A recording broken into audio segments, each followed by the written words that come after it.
आपना हुर्मस की बंदिश पर पहले से कशीदा सूरत-ए-हाल मजीद ख़राब। अमरीकी फोर्सेज ने मुतादिद ईरानी बहरी जहाज़ तबाह कर दिए। अमरीकी सेंट्रल कमांड का कहना है माइंस बिछाने वाली 16 कश्तियों को निशाना बनाया। अमरीकी अफवाज ईरानी हुकूमत की समंदरी ताकत कम कर रही हैं। बैनुल-अक़वामी जहाज़ ईरानी को हिरासत करने की ईरानी कोशिशों का खात्मा करेंगे। अमरीकी सदर का कहना है कि अगर ईरान ने अपना हुर्मस में सुरंगें बिछाई तो ऐसे नताइज का सामना करना पड़ेगा जो पहले कभी नहीं देखे होंगे। दूसरी जानिब ईरान पर आज़ाराना इनकलाब का अपना हुर्मस में अमरीकी जहाज़ों को निशाना बनाने का ऐलान। तर्जमान का कहना है अमरीकी बहरी बेड़ा या जहाज़ आए तो मिसाइल मारेंगे। 80 से 90% बहरी ताकत बरकरार है।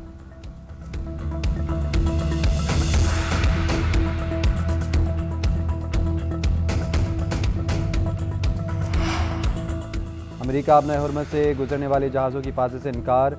तजारती जहाज़ों की तहफ़्फ़ुज़ फराहम करने की दरख्वास्त से अमरीकी बहरिया ने शिपिंग इंडस्ट्री की तमाम दरख्वास्तें मुस्तरद कर दी। कहा फिलहाल जहाज़ों को फौजी तहफ़्फ़ुज़ देने की पोजीशन में नहीं।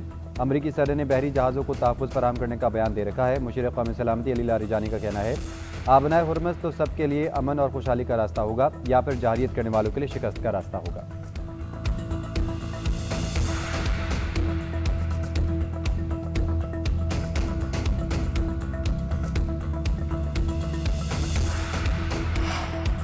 तेल की कीमतों में कमी के लिए बड़ा फैसला। तारीख का सबसे बड़ा ऑयल रिजर्व रिलीज़ करने की तैयारियां।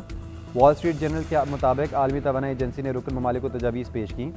मकदार 2022 में रिलीज़ करदा ज़ख़ीरे से ज़्यादा होगी। यूक्रेन जंग के बाद 182 मिलियन बैरल तेल रिलीज़ किया गया था। आलमी तवानाई एजेंसी की तजवीज़ पर फैसला आज मुतवक्किल। दूसरी जानिब अमरीकी मीडिया रिपोर्ट्स के मुताबिक आपना हुर्मस बंद होने के बावजूद ईरान चीन को तेल फराहम कर रहा है। जंग के आगाज़ से अब तक चीन को 1 करोड़ 17 लाख बैरल तेल भेजा गया। ईरानी तेल की तजारत खलीज ओमान के रास्ते से भी जारी है। चीनी ऑयल टैंकर्स का ट्रैकर अपनाए हुर्मस के करीब पहुंचकर बंद हो जाता है।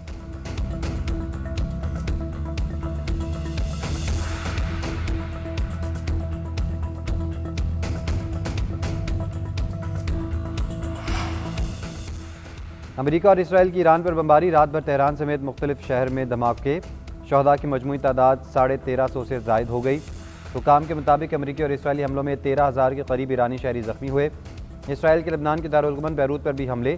शहदा की तादाद 570 हो गई। सैनी फौज का कहना है बैरूत पर फ़ज़ाई कार्रवाई ईरान की हिमायत याफ्ता हिज़्बुल्लाह के इंफ्रास्ट्रक्चर को निशाना बनाने के लिए की।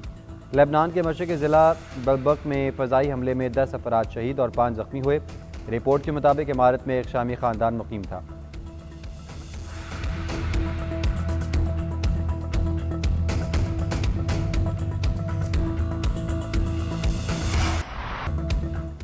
ईरान के जवाबी ऑपरेशन वादा सादिक़ की 37वीं लहर से उन्हीं रियासत पर मिसाइलों और ड्रोन्स की बारिश। तल अवीव समेत मुख्तलिफ इलाकों में मुसलसल सायरन बजने लगे।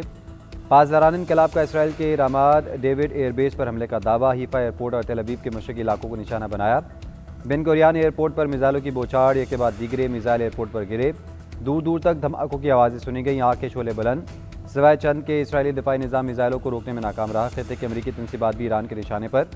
सऊदी अरब ने 6, कतर ने 5 बैलिस्टिक मिसाइल तबाह किए। यूएई ने 8 मिसाइल और 26 ड्रोन्स, कुवैत ने 4 ड्रोन्स मार गिराने का दावा किया है।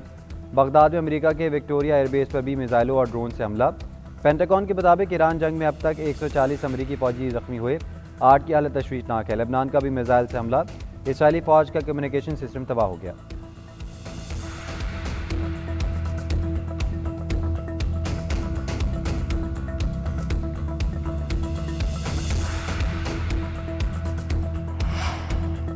अमरीकी अखबार न्यूयॉर्क टाइम्स का नए ईरानी सुप्रीम लीडर के जख्मी होने का दावा।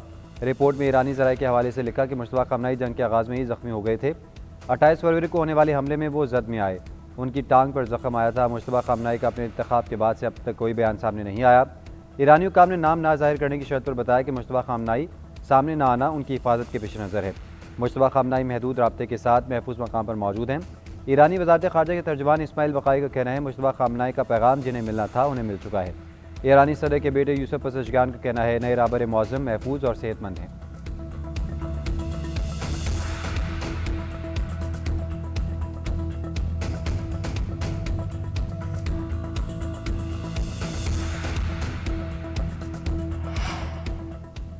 बैरूत में एक होटल पर इसराइली हमले में ईरान के 4 सफारतकार शहीद हुए। अक़वाम मुत्तहिदा में ईरानी सफ़ीर अमीर सईद इरवानी का बयान। अक़वाम मुत्तहिदा के सेक्रेटरी जनरल सलामती काउंसिल और जनरल असम्बली के सदूर का हंगामी ख़त लिख दिया। बताया इसराइली हमले में 2nd और 3rd सेक्रेटरी मिलिट्री अताशे और मिलिट्री मिशन अफसर शहीद हुए। अमरीका और इसराइल के हमलों में 1300 से ज़्यादा अफराद शहीद हो चुके हैं। 9669 शहरी मकामात तबाह हुए। 7943 रिहायशी मकान भी शामिल हैं। हमलों में शहरी तनसीबात और रिहायशी इलाकों को निशाना बनाया गया।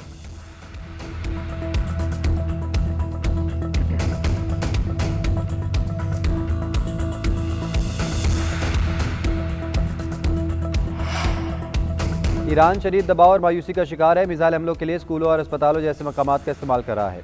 ईरान आलमी सतह पर तनहा और मैदान में पसवा हो रहा है। अमरीकी वज़ीर जंग पेट हेग्ज़ेट का दावा, बोले अमरीकी कार्रवाइयों का बुनियादी मकसद ईरान के मिसाइल प्रोग्राम और दिफाई सनती मराकज़ को निशाना बनाना है।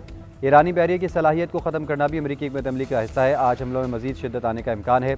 अमरीकी जनरल डैन केन का कहना है ईरान मज़ाहमत कर रहा है मगर इसकी शिद्दत तवक्को से कम है। जहाज़ों के तहफ़्फ़ुज़ की जिम्मेदारी मिलने की सूरत में मुमकिन इक़दामात पर भी गौर कर रहे हैं।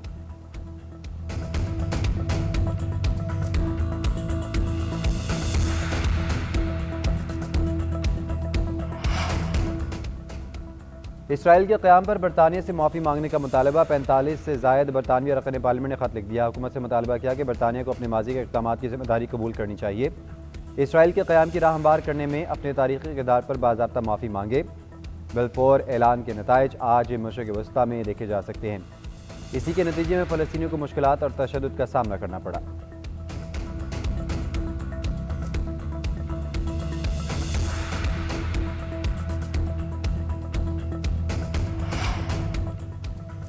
मुल्क की सलामती और खुद मुतारिक तहफ़्फ़ुज़ के लिए इक़दामात का हक़ महफूज रखते हैं। सऊदी काबीना का ऐलान। वलीअहद शहज़ादा मोहम्मद बिन सलमान की ज़ेर सदारत काबीना का वर्चुअल इजलास। सऊदी मीडिया के मुताबिक काबीना ने सऊदी फ़ज़ाई दिफाई निज़ाम की आला सलाहियतों को सराहा। तनसीबात को निशाना बनाने की कोशिशों को कामयाबी से नाकारा बनाने की तहसीन। काबीना ने सऊदी अरब, खलीजी और दीगर ममालिक पर ईरानी हमलों की मज़म्मत की। मौक़िफ़ अपनाया कि शहरी अहदाफ़ और तेल की तनसीबात पर हमले आलमी क़वानीन की खुली खिलाफवर्जी है। सऊदी काबीना ने कहा कि खलीज ताउन काउंसिल और यूरोपीय यूनियन के मुश्तरका वज़ारती इजलास काबिल क़दर है। अरब लीग के वज़ीर ख़ारजा इजलास में ईरानी जाहिरियत के खिलाफ मज़म्मती करारदादों को कदर की निगाह से देखते हैं।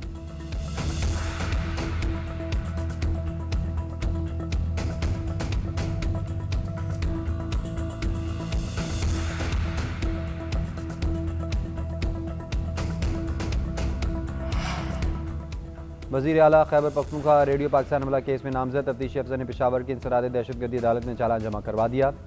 सोहेल आफरीदी के साथ तैमूर झगड़ा, इरफान सलीमी और आमिर चमकनी भी नामजद। तफ्तीशी अफसर ने मौके पर इक़रार किया कि पंजाब फॉरेंसिक लैब और नादरा रिपोर्ट की बुनियाद पर मुल्ज़िमान को नामजद किया गया। चालान रिकॉर्ड के लिए जमा करवा रहा हूँ। प्रोसिक्यूटर चालान नहीं ले रहे। अदालत ने स्पेशल पब्लिक प्रोसिक्यूटर को तलब कर लिया।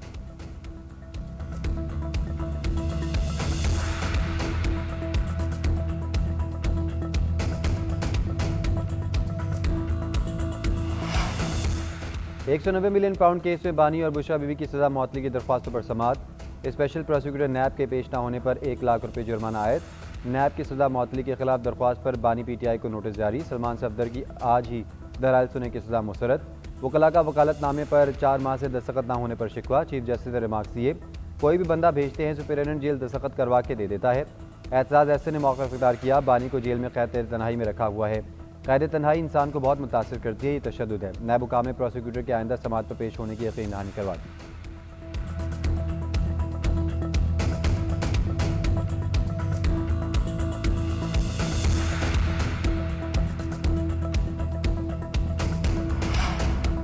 इस्लामाबाद हाई कोर्ट में बानी PTI की शिफा अस्पताल मुंतकिली दरख्वास्त डॉक्टर अजमा के वकील उज़ैर भंडारी पेश हुए। रजिस्ट्रार ऑफिस के एतराज़ात दूर करने के लिए मोहलत की सज़ा मंजूर। केस की समाअत मुलतवी कर दी गई। लतीफ़ कोसा और दीगर की दरख्वास्तों पर समाअत कल होगी। PTI रहनुमा सलमान अकरम राजा कहते हैं, कोई भी दरख्वास्त दायर करें, इस पर एतराज़ आयद हो जाते हैं। एतराज़ात में कुछ नहीं होता। फ्लैग ना करने, अल्फाज मध्यम होने का सफ़र नंबर लिखने का कहा जाता है। हमें अच्छे की उम्मीद है।